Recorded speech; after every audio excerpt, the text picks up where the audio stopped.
Hay una iglesia preciosa que la Biblia describe así, como cuerpo y familia de Cristo, allí donde yo me convertí. Oh, ven, ven, ven, ven, ven a la iglesia de Cristo, oh, ven donde seas feliz. Otros sí. Abramos nuestras Biblias en el libro de los Hechos de los Apóstoles, capítulo 1, versículo 8. Lo vamos a leer ahí, luego lo vamos a leer aquí en esta otra versión. Dice: pero recibiréis poder cuando haya venido sobre vosotros el Espíritu Santo, y me seréis testigos en Jerusalén, en Judea, en Samaria y hasta lo último de la tierra. La palabra clave o la frase: y me seréis testigos. Lo leo aquí en esta otra versión. Dice así: pero cuando el Espíritu Santo venga sobre ustedes, recibirán poder y saldrán a dar testimonio de mí en Jerusalén, en toda la región de Judea y de Samaria y hasta en las partes más lejanas de la tierra. Testimonio, ahí dice testigos. Esta es palabra de Dios, palabra del Señor. Si usted no ha encontrado todavía el texto y lo esté buscando, ya lo leímos. El tema de esta predicación se titula Testificando a Cristo como Él lo demanda. Testificando a Cristo como Él lo demanda. Vamos a estar hablando acerca de ser testigos o de dar testimonio. Y el dar testimonio es un gran poder que tenemos nosotros en nuestras manos. Pero ese testimonio depende de dos cosas muy importantes: el conocer una verdad y luego el tener el valor para hacer algo con esa verdad. Todo depende el testimonio de esos dos elementos.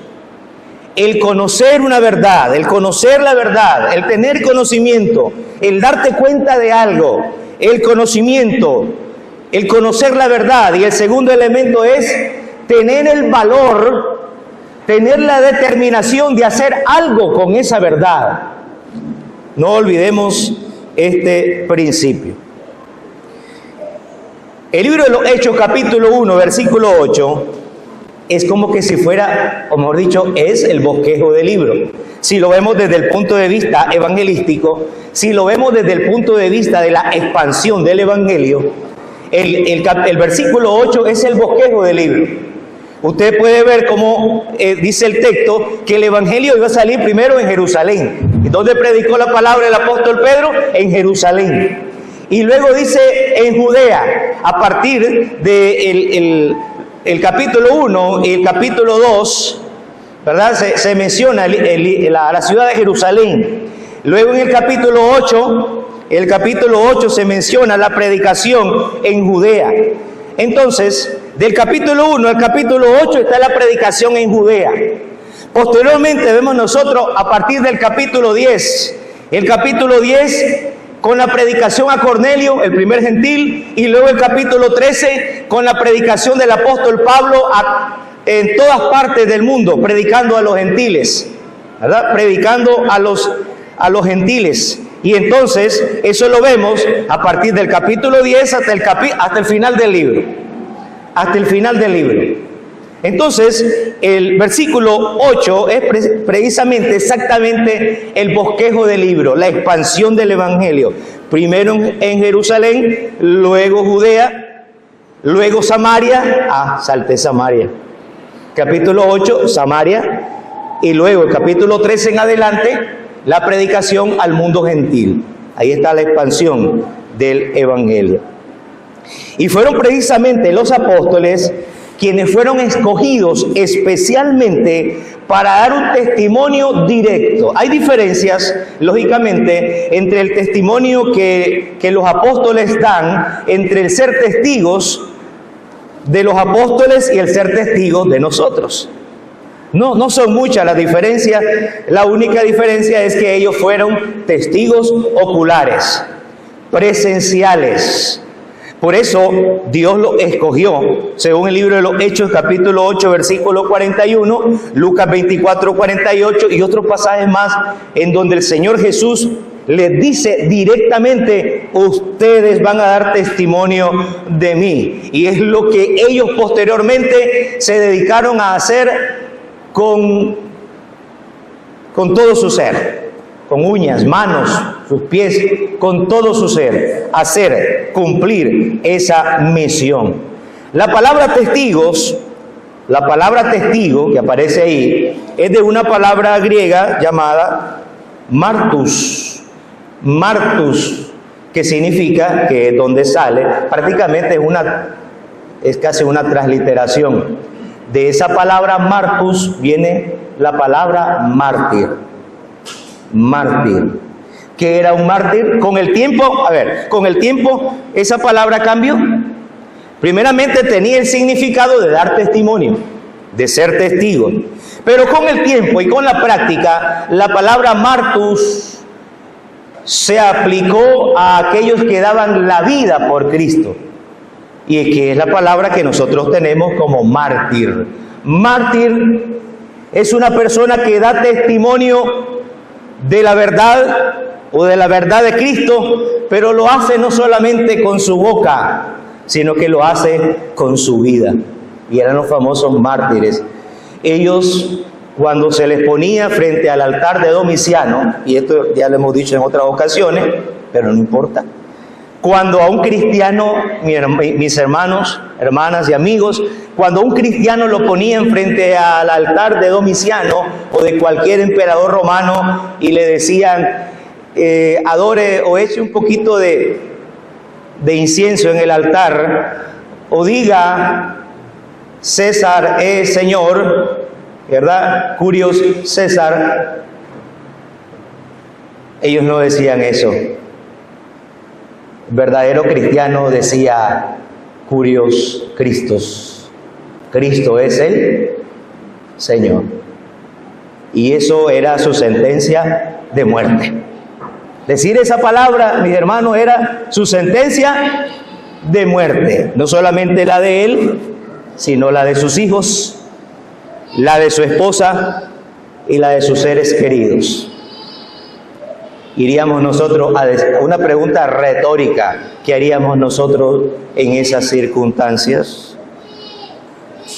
Entonces, la palabra llegó a tener el significado de alguien que meramente da un testimonio, de alguien que meramente es un testigo de algo. Así, a alguien que da la vida por ese testimonio, por esa verdad, por lo que uno conoce, por lo que uno sabe. Recuerda el primer elemento del dar testimonio: el conocer una verdad. Ahora, todo discípulo debe y tenemos el deber de testificar. Todos tenemos el deber de testificar. La única diferencia es que nosotros no vimos, no estuvimos ahí. No fuimos escogidos especialmente como fueron ellos, uno por uno. Pero vamos a ver, a la luz de la palabra, que hay muchas otras cosas que sí nos parecemos y hay mucha semejanza. Entonces es la voluntad de Dios que todo discípulo testifique. En la Gran Comisión se nos indica, precisamente se presenta la misión de la iglesia. ¿Cuál es la misión de la iglesia? Hacer discípulos y predicar el Evangelio. La misión de la iglesia es ir y hacer discípulos. Marcos también lo dice. La misión de la iglesia es predicar la verdad, predicar el Evangelio de Cristo, anunciarlo. Es la misión de la iglesia.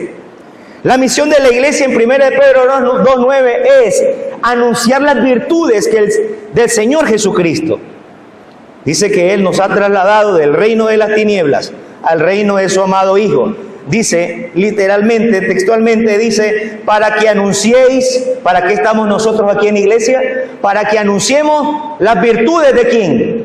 Para que hablemos de lo bueno que ha hecho Cristo. ¿A quién le vamos a decir? ¿A quién vamos a manifestar ese testimonio? A los que no han conocido a Cristo, al mundo. Hay que hablar de lo bueno que es el Señor, de sus virtudes, porque solo virtudes tiene. No hay defecto alguno, ni uno solo. Él es perfecto. Hablar de sus virtudes, que son muchas, y sobre todo la más grande, que por amor dio la vida allá en la cruz del Calvario. Los apóstoles cumplieron esa misión con su propia vida y hoy nosotros también tenemos el deber de cumplir esa misión. No fuimos testigos oculares, pero lo que la palabra de Dios y lo que el Espíritu Santo cumplió en aquella época, haciendo que aquellos hombres de Dios hablaran, siendo inspirados, haciendo prodigios, haciendo milagros, eso permitía que las personas pudieran creer en Jesucristo. Eso permitía que las personas pudieran creer en el mensaje de ellos, que las personas pudieran ver en Pedro, en Pablo, verdaderos discípulos, apóstoles genuinos, que anuncian la verdad. El Espíritu Santo se manifestó poderosamente a través de prodigios y de milagros. Pero ahora, mis hermanos y hermanas, ahora la función que cumplió el Espíritu Santo en aquella época, como era la de inspirar, la de revelar la palabra, la de crear fe en los corazones de las personas, la de identificar a los apóstoles como verdaderos siervos de Dios. Esa función que cumplió el Espíritu Santo en aquella época, hoy lo cumple la palabra de Dios. Para que la gente creyera en los apóstoles y en la predicación de los apóstoles, ellos hacían milagros. Y no es porque lo diga, sino porque Cristo les dijo. Dice que creyere y fuere bautizado será salvo. Y estas señales seguirán a los que creen. Marcos 16, 17 y 18. Y estas señales seguirán a los que creen. Dice, y echarán fuera demonios, hablarán nuevas lenguas, tomarán, dice, si tomaran veneno, dice, no les pasará nada. Prodigios, milagros, para que la gente creyera. Hoy nosotros no necesitamos hacer prodigios y milagros para que la gente crea. Lo que tenemos que hacer es ir a las Escrituras, para que la gente pueda tener fe, pueda creer. Debe conocer las Escrituras. Le debemos enseñar las Escrituras.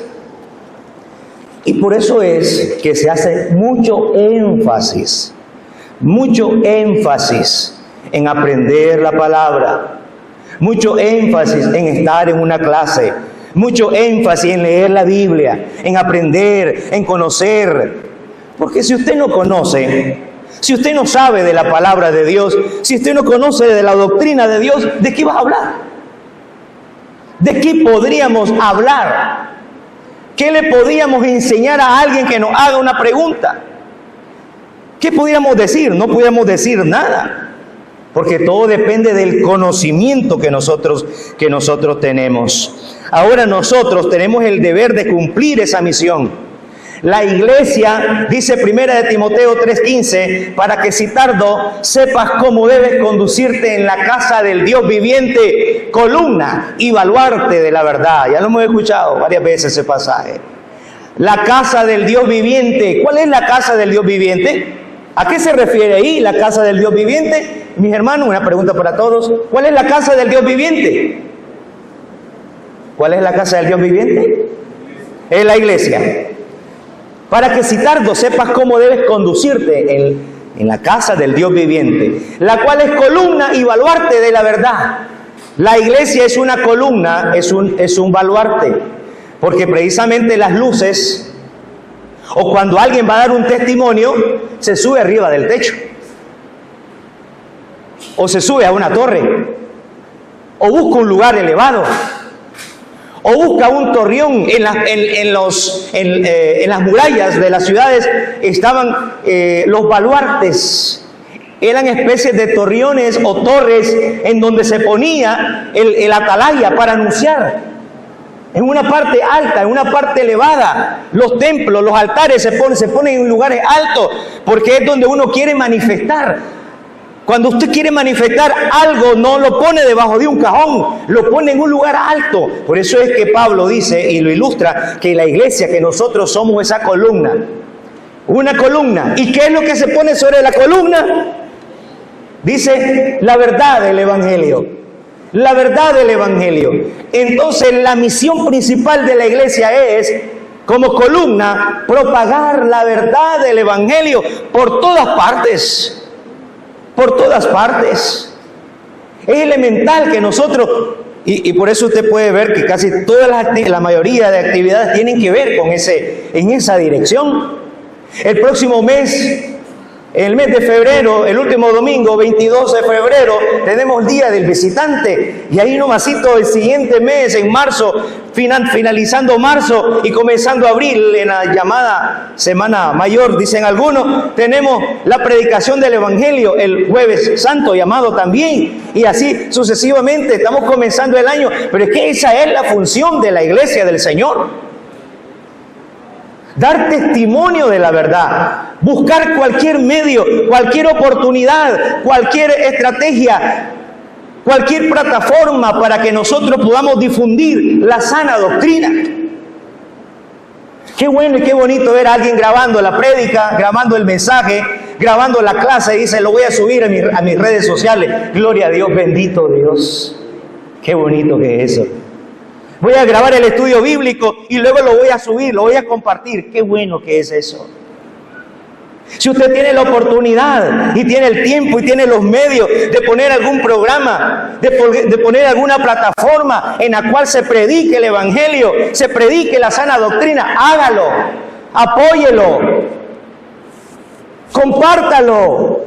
Cuando llegue a usted ese mensaje y mira ahí algún predicador de la iglesia de Cristo, cualquiera que sea, y es la doctrina de la iglesia de Cristo, compártala, dele like, no le dé pena. Compartimos muchas otras cosas que a veces nada tienen que ver con nuestra fe, con nuestro testimonio. Compartámoslo, porque precisamente el maligno, hermanito, ese no se detiene. Ese pareciera que nos llevará a la delantera, hermano. Propagando la mentira, propagando el engaño, propagando el error. Y hay otros que salen todos los días a propagar falsas enseñanzas, a hablar de un tal José Smith, a hablar de un tal Moroni, y salen y otros todos los días, constantemente.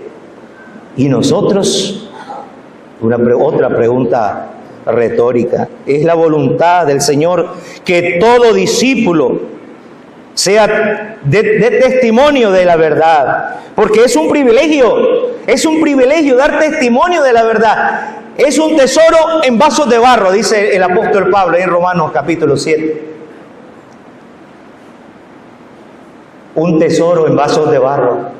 ¿Quiénes son los vasos de barro? Nosotros, débiles, pasajeros. Pero ahí, aunque parezca ilógico, porque uno no va a guardar un tesoro en una alcancía de barro, no, como algo tan que solo lo deja caer y se desbarata. Los tesoros, el oro, la plata, los diamantes, se guardan en cajas del material más resistente y es protegido por cámaras de seguridad, por soldados. Pero un tesoro no se pone en vasos de barro, pero dice la palabra del Señor. Mire qué tremendo, qué poderoso que es esto, y nosotros por eso damos gloria al Señor, por ese privilegio. Es un privilegio que ha puesto el tesoro del Evangelio, el conocimiento de la verdad en nuestros corazones. ¿Para qué? Para dar testimonio de Él. Es un privilegio. Es también una necesidad. Porque Dios no va a venir a esta tierra, el Espíritu Santo, ni Jesucristo va a venir a esta tierra a predicar, ni los ángeles van a venir a predicar, sino que, como dice el canto, me ha tocado a mí hacer, ¿cómo se llama? Enviado soy de Dios. Me ha tocado a mí, dice, hacerlo realidad. Usted y yo somos las manos, somos los oídos, somos la boca, somos los pies de Dios. Pues, ¿cómo van a creer, dice el apóstol Pablo, si nadie les predica? O primero, ¿cómo van a ir si alguien no los envía? Ya nos enviaron. ¿Cómo van a creer si nadie les enseña el camino? Si alguien les habla de la verdad y la vida. Entonces, por eso tenemos que promover primeramente en nosotros mismos el estudio de la palabra del Señor. El día de ayer comenzó el Instituto Bíblico Nicaragüense a preparar y a capacitar a muchos hombres y mujeres. Esa es otra oportunidad para aprender la palabra de Dios. Nuestros hermanos están hablando de seminarios los sábados y esto y lo otro, de cosas buenas. Pero nosotros tenemos que estar estimulados a hacerlo, aún desde antes que nos digan, va a haber, estar dispuestos, estar anuentes, porque son cosas que tienen que ver con el poder de dar testimonio, con el conocimiento. Tenemos que estar estimulados. No es que se nos va a estimular, pero si ya somos siervos de Dios, tenemos que estar estimulados ya desde hoy, desde siempre, o cuando el Señor lo demanda, estar dispuesto, estar contento. Oh, va a haber tal cosa, qué bueno. Y comenzamos desde ya a hacer planes para no faltar, para no estar ausente, para aprovechar ese conocimiento. Venga de cualquiera, ¿verdad? Si es de aquí, de esta congregación, quien sea, ¿verdad? Es decir, un siervo de Dios. Y estar anuente, y estar dispuesto. Porque de ello depende el segundo punto. El segundo punto es la determinación y el poder para dar ese testimonio, el valor. Hermano Belito, la imagen. Quiero ilustrar esto que estamos hablando con una ilustración de la vida real. Esto es de la vida real, lamentablemente muy, muy real. Todos al ver la imagen ya nos imaginamos de qué trata el 11 de septiembre del 2001. ¿Qué pasó el 11 de septiembre del 2001? Un ataque terrorista a las Torres Gemelas. ¿Se acuerdan, hermano? Ahora sí, pues si acaso la imagen no está tan clara. Ese día miramos a un avión estrellarse contra una torre del World Trade Center y luego miramos a otro avión estrellarse contra la otra torre, una sur y la otra norte. Luego miramos a un tercer avión estrellarse contra... ¿Ah? ¿Cómo? El Pentágono. Oye, sí, lo tienen al día. Sí, es que eso es algo, hermano, que no se puede olvidar. Los gringos no lo olvidan, hermano. Ni lo van a olvidar nunca. Sí, eso fue algo espantoso. Pero no quiero hablar de esos tres aviones. ¿Sabía usted que hubo un cuarto avión? Muy poco se habla del cuarto avión. Quiero hablarles, hermano, brevemente del cuarto avión, que no se habla casi. Fueron 4. El vuelo 93 de United. ¿Se ha hecho alguna película manifestando algo ahí de lo que verdaderamente sucedió? El cuarto avión también tenía como propósito estrellarse contra un objetivo y matar personas. Ese era el objetivo, ¿verdad? Y matar a más personas.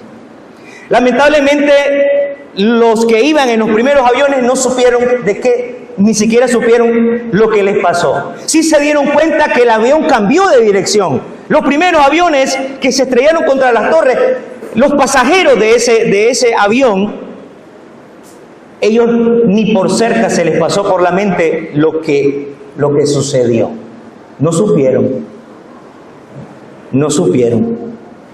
Hasta que aquella fue una muerte instantánea, no supieron. Sin embargo, todo lo que estaba sucediendo se televisó, se viralizó por las redes sociales.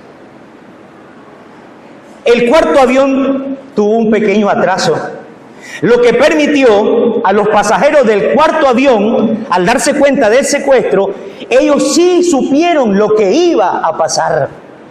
Porque como era el último avión y tenían teléfono, ellos llamaron a sus familiares.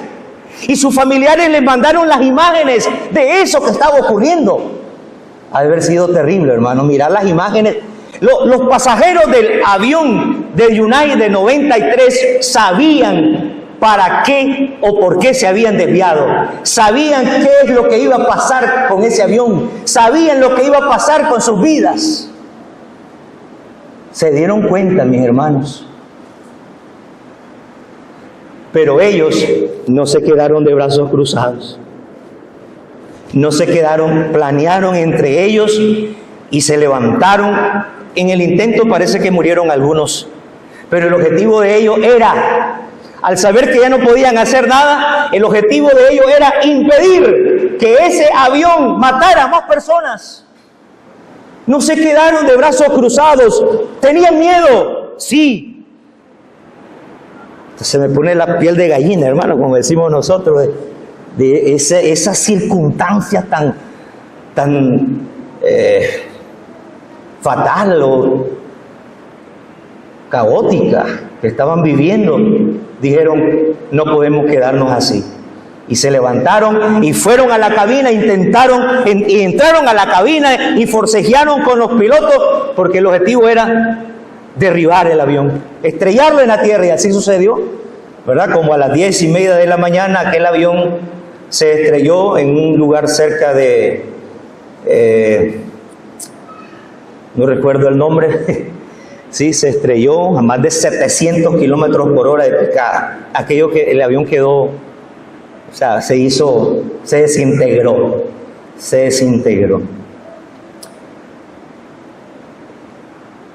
Precisamente de eso estamos hablando. El conocimiento nos trae una gran responsabilidad, mis hermanos.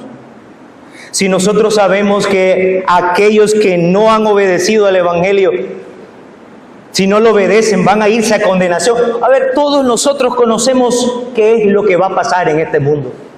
Todos nosotros sabemos que viene Cristo y que va a haber un momento de juicio y que todos vamos a ser juzgados. Todos nosotros sabemos lo que es la palabra de Dios. Entonces, frente a esa circunstancia, no podemos quedarnos de brazos cruzados, sin hacer nada. Hay que hacer algo. Hay que movernos. Hay que movilizarnos. Porque precisamente eso es el testimonio. El testimonio, el verdadero testimonio, el testimonio de poder. Un testimonio de poder es aquel que está basado en conocer una verdad. ¿Recuerdan la introducción? Conocer una verdad. Pero luego el segundo elemento es tener el valor para hacer algo con esa verdad. Para movilizarnos. Para manifestar a Dios a través de nuestras vidas, a través de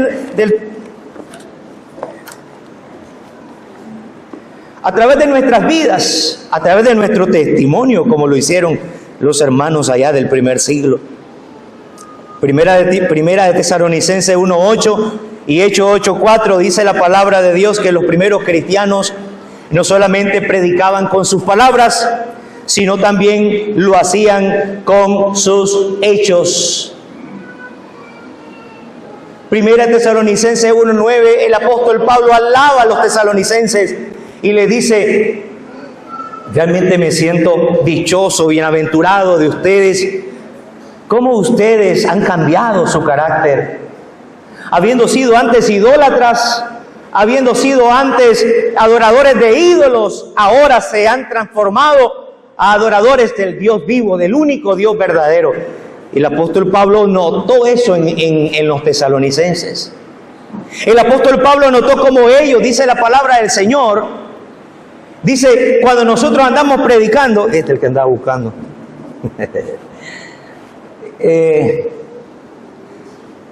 Cuando la palabra del Señor llegó a ellos, mis hermanos, comenzaron a predicar. Primera Tesalonicenses 1:9 al 10. De tal manera que Pablo dice, cuando nosotros llegamos a un barrio, cuando llegamos a otro lugar, dice, no, pues aquí ya predicaron la palabra. Eran los hermanos en Tesalónica. Pablo llegaba supuestamente a predicar el Evangelio, pero ya los hermanos en Tesalónica ya habían anunciado el Evangelio. Y Pablo dice que así es, Así tiene que ser. Y los felicita. Porque ellos predicaban el Evangelio con su boca, pero también predicaban el Evangelio con su testimonio. Dice, porque ustedes antes adoraban ídolos. Mejor leámoslo, hermano Joelito, por favor, se lo puede poner. Primera de Tesalonicenses 1:9, me parece que es el 9. Primera de Tesalonicenses 1:9. Dice de la siguiente manera, es Tesalonicenses es largo, Tesalonicenses, por eso dilata escribir. Primera a los Tesalonicenses 1:9. Se puede, si no lo leemos aquí. Bueno, vamos a leerlo aquí entonces, hermano. Todos con nuestras Biblias.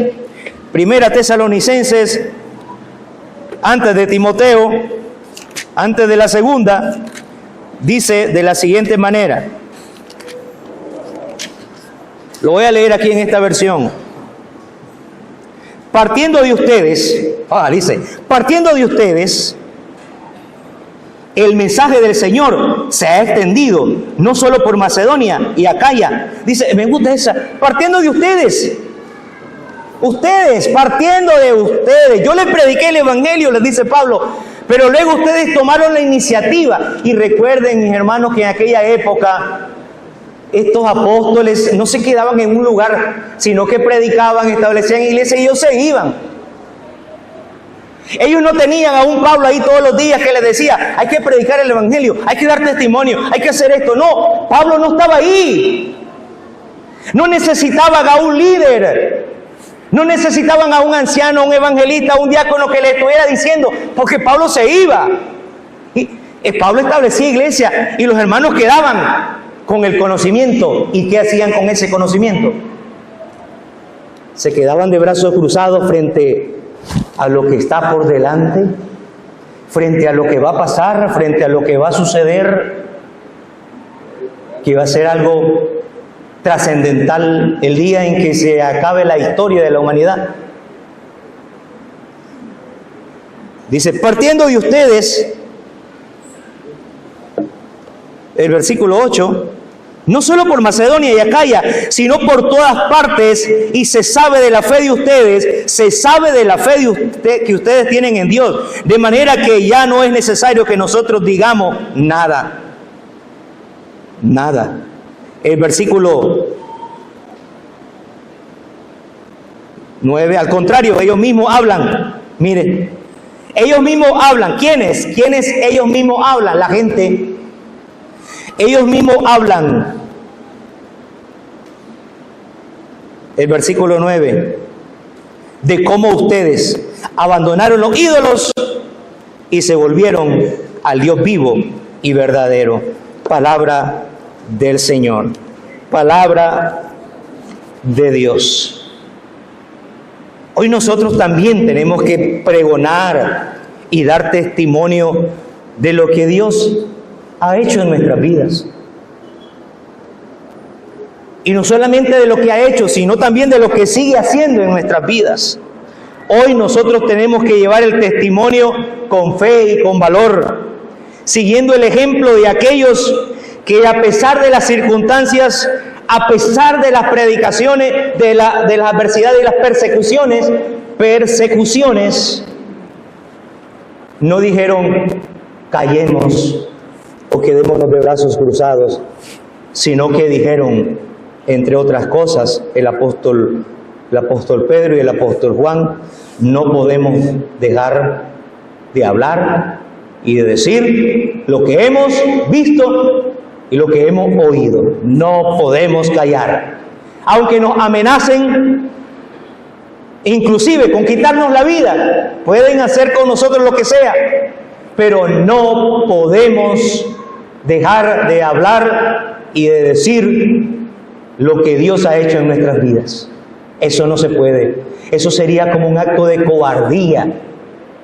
Un acto de cobardía. En aquella época los cristianos, el Imperio Romano, cuando agarraba a alguien le decía, ¿y tú eres cristiano o qué? Y ellos decían, soy cristiano. En una ilustración un poco cómica, pero bueno, dice, hoy a los cristianos le pregunta, ¿y tú eres cristiano o qué? ¿Soy qué? No, hermano, somos cristianos y tenemos que manifestar ese testimonio a este mundo que tanto lo necesita. Callarnos es un acto de maldad, porque si usted ve a alguien que se va a ir a un hoyo y no le dice, ¡hey, cuidado, el agujero!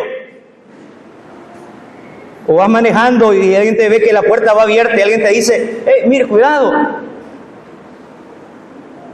Gracias.